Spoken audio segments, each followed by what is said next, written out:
r/AskReddit, what is the most effective psychological trick you use? To avoid workplace drama and be well liked is to just compliment people behind their back. People will spill their guts to you if you act non-judgmental and unfazed by what they're saying. I don't even do this intentionally. Usually I'd rather not have my ear talked off, but that's my natural demeanor and people tell me everything. Using it was my understanding instead of I assumed. When you do something wrong, people generally react much kinder to someone who misunderstood as opposed to someone who jumped to conclusions with incorrect assumptions. Don't be so quick to answer. Pause, let the silence set in before answering, especially in anger. I'm usually very clear when I speak, but get me angry, and I just make weird garbled noises. It's embarrassing. I've had to learn to take time to answer. It's also cool for dramatic effect, so people know I mean business. I work front desk in a medical office.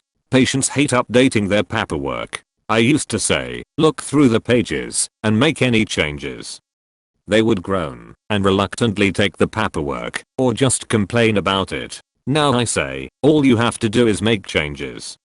Saying it that way makes them think it's not much to do, and they take the clipboard without complaint. It's the little things that make life at my office easier. One that I picked up from a friend of mine, whenever he was trying to pick out dinner with his GF, rather than ask what do you want, and getting the typical I dunno anything answer and then having suggestions shot down. Start with what do you not want? Used it a few times in some of my relationships and it's the godsend question. There's also the guess where I'm taking you to dinner trick. Then when she guesses you just say yeah, how do you know? Silence. Say something confidently, sit back quietly, and look them in the eye. It got me a $25k raise in a salary freeze year last year. Well this seems to be more intimidating when you are generally a small, bubbly person who has previously not shown their poker face. I'm also fond of saying so what you're telling me is, followed by repeating someone's stupid comment back to them so they can see how stupid it sounds. This can be used productively or destructively. Saying thanks instead of sorry. Thank you for your patience is better than sorry I'm late, since it puts the person on a kind of high position. You imply that they have a lot of patience, and if they are with peers, they will want to defend that position and show that they really have a lot of patience. This is especially useful in relationships, particularly if one or both parties tend to be anxious. Thank you for caring for me is a lot more positive and easier to respond to than I'm sorry I'm so needy all the time. When walking in a busy two-way street, look over approaching people's shoulders on the side that you want to pass them. They'll usually subconsciously notice your gaze and shift to the side, allowing you to pass without jostling. Helps me out daily as a petite 5 feet 2 inch person. If you want someone to do something for you, ask them if they can do you a favor. Works quicker and is more effective. People like to be wanted and needed. Yo, can you do me a favor? When I want to know something, particularly here on Reddit, I would post/comment the wrong answer instead of a question. Since most people here are condescending cunts, they try their hardest to prove me wrong without any of them making their shitty QUIRKY comments. Yeah. Murphy's Law. Definitely mindfulness. The simplest form of mindfulness is reframing. Is you day shit? Working in a hot factory, or whatever? That sucks. But this fan feels so good. Feel how nice the fan feels. Oh yeah, this fan is excellent. You can either focus on how shitty things are, or how good something is. You can have a rock in your shoe, but appreciate how nice it is to be on a walk instead. It's kind of hard, it takes practice, but I find that it doesn't take too long to get the hang of deliberately focusing on a pleasant part of your experience instead of dwelling on a negative. I used to complain a lot, always focusing on how something was wrong and how I wanted to fix that problem, and usually it was beyond my power, and so I'd just furiously stew in discontentment. I still regularly fail to remember to be mindful and deliberately focus on something nice instead, but when I do remember, it's amazing how quickly my mood changes. The pattern my thoughts take is interrupted, and it allows for a more positive mindset, even while I'm still aware of the crappy part. When someone's not paying attention to you, just tell them to forget about it. They will instantly become interested in it. Then they say what? Most of the times they practically beg for you to say whatever it is you were saying. This might only work for late people, but if you're running late, always overestimate how long it will take you to get there, i.e. you're in the car 15 minutes away, you want to say 10, so it won't seem like you're that late, but you should actually say 20. When you arrive in 17 minutes, people are happy that you arrived early for this later time. I'm usually the one doing it, but I've had it done to me, and it works, because if someone says they are 20 minutes away, I know I have 20 minutes to do something, for instance get some work done / browse a shop, and so it doesn't really feel like I'm waiting, as opposed to not knowing when they are going to be there and so feeling every minute that I'm doing nothing to wait for them. Also applies to work. If someone needs you to do something for them, overestimate how much time you'll need. If you're walking through a huge crowd, just keep your head up and continue moving. People will naturally part away for you, as opposed to keeping your head down and trying to wiggle your way through. Assumptive language doesn't give the person the option to say no. Example, can I have a few minutes of your time? Becomes what time is best to talk. When someone is telling you a lie, say nothing, but memorize very specific details and accept their version of the story. Wait a few days later. Now you can start asking questions. Used to work as a fundraising officer for a college group.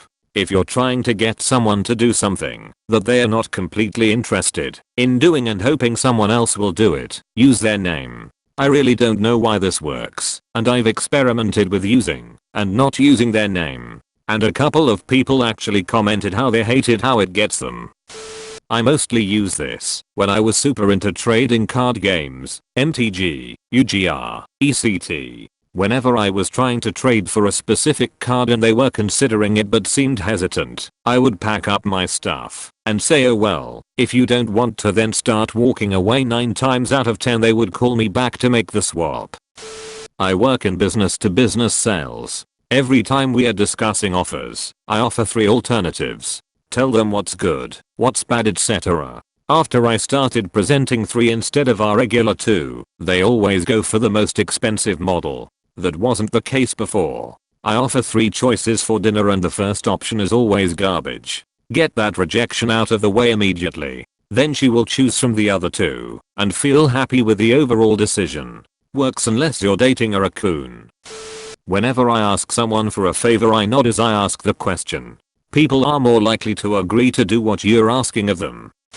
I most of the time use body language. When you work with someone, first you test them on lies and truths. Simple, ask them bunch of question and watch face and hand. People always have a thick when they lie, because brain works harder when you come up with a fast lie. Then the body reacts to it. Killing with kindness works like a charm. It's hiding the bodies afterwards that's the problem. I give options when delegating tasks, and the least worst option is the one I actually want them to do. Works with kids, spouse, and employees. Choices make people more agreeable. That is, you can call grandma or clean your room. Or you can clean the kitchen, or take out the trash. Or you can write release notes, or give the team a presentation on what changed in this branch. How is calling grandma a bad option? The countdown. Kids/teens hate this trick. If you're not satisfied with an answer, say nothing. Often people will add more. When leaving someone you've just met, use their name. When you say bye, it feels nice to hear your own name, and it will help you remember it. When asked a difficult question in a high pressure situation like a job interview, client meeting, or legal hearing, take your time to silently think of your answer. This is often better than thinking as you speak like you usually do in conversation. If you want someone to like you, or suspect they don't like you, ask them to do you a favor. If you have an idea in the workplace, bring it up to someone else. Then in a meeting, bring up the positives that person mentioned, and agree with them, as if it was their idea, and pledge your support. I flirt using my eyebrows. Tell me your ways. Humans naturally like talking about themselves, so ask about how they are, and they should like you more, if you're a good listener. Saying my pleasure instead of no problem. Take those negatives out. I regularly take responsibility for shit that went wrong, even though everybody knows it wasn't my fault. I tell everyone it's just faster and easier to skip past the blame games and get right to the resolution stage. In reality, it's the perfect smokescreen. When I really do fuck up, I readily admit to it, and management brushes it off like yeah right. It's almost a reflex now. When people are new, whether just walking up to a group, new on the job or new to a group of friends, if they are a little backward about joining in conversations, direct something to them and call them by name. Even a minor comment can go a long way to pulling them into a group. Hearing member of a group that you haven't figured out to fit into call you by name when they don't have can be a big deal to many people. To ask my parents for something I used a foot in the door trick. It works really well. It's when you ask for something small, then something a bit bigger, then negotiate a bit bigger. Sometimes, door in the face works better, where you ask for something ridiculous to get a smaller thing you'd like. My parents are strict, so I was surprised that this worked when I tried it. I worked as a technician for a cellular provider in their walk-in repair service. I quickly learned if I greeted a customer with "what can I do for you today" rather than "how are you today," I got straight to the problem with their phone, compared to a 5 minutes rant about how their broken phone had ruined their life and how we were the worst company ever. I learned how asking the right question was important. Learned this one from tech support/PC repairs. If you need to get someone to accept a solution they aren't going to want, provide them with more than one option. They won't feel backed into a corner and will, usually, naturally select one of the options. Egg. The power supply in your PC is damaged and this isn't covered under warranty. If you'd like a replacement, we'd recommend this one. Alternatively, if you'd prefer us to return it as is, please let us know, and we'd be happy to do so.